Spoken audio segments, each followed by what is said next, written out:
In this video, we will see a slight variation on Gaussian elimination with back substitution, and this is called Gauss-Jordan elimination. And what the difference is my goal, I have some similar goal from before where I have these ones and these zeros here. But in this new version, I also want zeros in these areas. And the reason why is if I get it to this point, then my equation would read x equals number, y equals number, z equals number, and that would give you the final answer without any other substitution needed. So it's going to start out the same way. I'm going to start out with row swap 1 and 2.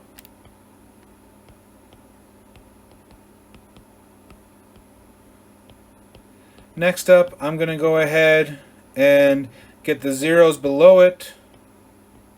Now last time I took 2 steps to do this in.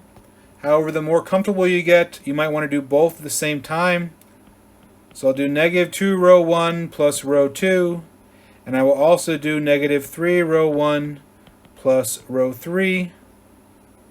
This is a little bit more to keep track of in your head here. So row 1 stays fixed. Row 2, let's see, -2 is 0, -2, -1 is 3, -2, -1, -12 is -9. And then for this one, -3, 1 is 0, -3, +2 is -1, -3 is -5, -18 is -17.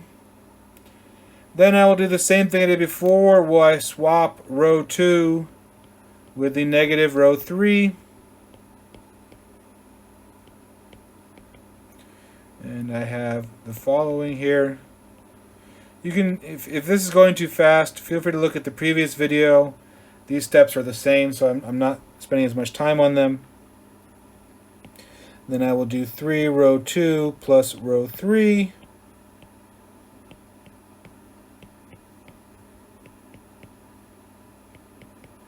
And then we had, what am I going to get here?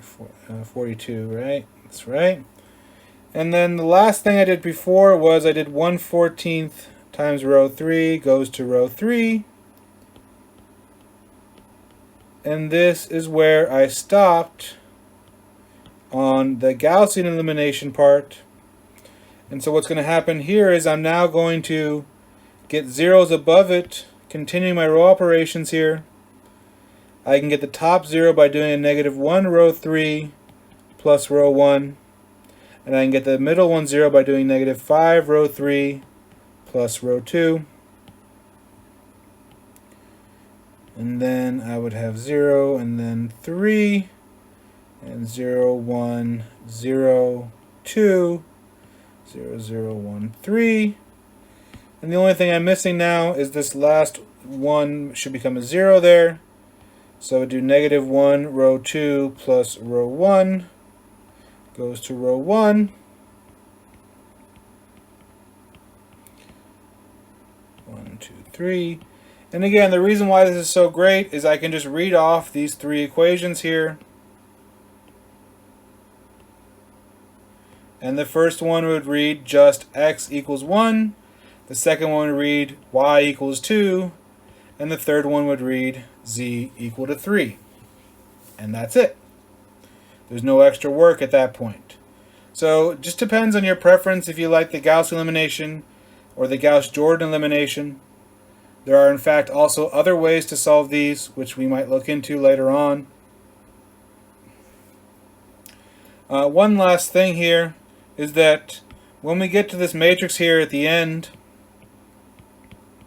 where we have these zeros and ones in this pattern, there's a name for that. It's called the identity matrix.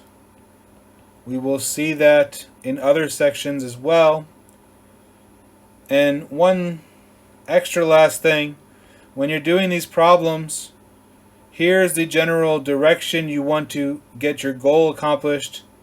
So you want to get your 1 first, then your zeros, then your 1, then your 0, then your 1, then your zeros, and then your last 0. So that's kind of the direction that you want to fix your matrix in. That's going to work out generally the best way to do it. You could possibly follow other orders. But a lot of the times, if you're doing it in a different way, then one of the things you're going to do is going to cause something else in the matrix to mess up. And so it's best to just kind of stick to this here.